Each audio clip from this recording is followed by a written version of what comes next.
చాలా మంది ఆడవాళ్ళు ఈ ఒక్క కామన్ కంప్లెయింట్‌తో ఎక్కువగా ఓపీడీకి వస్తూ ఉంటారు. అదే వైట్ డిశ్చార్జ్. అసలు వైట్ డిశ్చార్జ్ నార్మల్ ఏంటి? అబ్‌నార్మల్ ఏంటి? ఎలా డిఫరెన్షియేట్ చేయాలి? Hi! I'm doctor Uha Srinivas, consultant gynaecologist, Veera hospitals, Visakhapatnam. నార్మల్‌గా వెజైనా సర్టెన్ అమౌంట్ ఆఫ్ డిశ్చార్జ్‌ని సెక్రీట్ చేస్తూ ఉంటుంది.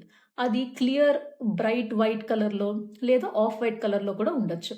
ఈ discharge not only keeps the vagina clean but also lubricated and acidic పీహెచ్‌ని మెయింటైన్ చేస్తుంది. సో, దానివల్ల ఇన్ఫెక్షన్స్ రాకుండా ఉంటాయి. సో, ఈ discharge depending on the day of your cycle quantity and texture మారుతూ ఉంటుంది. కానీ ఎప్పుడైనా సరే వెజైనల్ డిశ్చార్జ్ ఫౌల్ స్మెల్లింగ్ రావడం అంటే చెడు వాసన, లేదంటే colour yellow colour, green colour, brown colour, blood strain అలా వచ్చినా, సివియర్ ఇచ్చింగ్, ర్యాష్, పెయిన్ ఇలాంటి కంప్లెయింట్స్ ఉన్నాయంటే మాత్రం డెఫినెట్‌గా అది అబ్నార్మల్ వెజైనల్ డిశ్చార్జ్. అప్పుడు ఖచ్చితంగా మీరు గైనకాలజిస్ట్‌ని విజిట్ చేయాల్సి ఉంటుంది. సో, ప్రతి వెజైనల్ డిశ్చార్జ్‌కి కంగారు పడాల్సిన అవసరం లేదు. ఇలాంటి ఇంపార్టెంట్ ఇన్ఫర్మేషన్ కోసం do follow my channel. Thank you.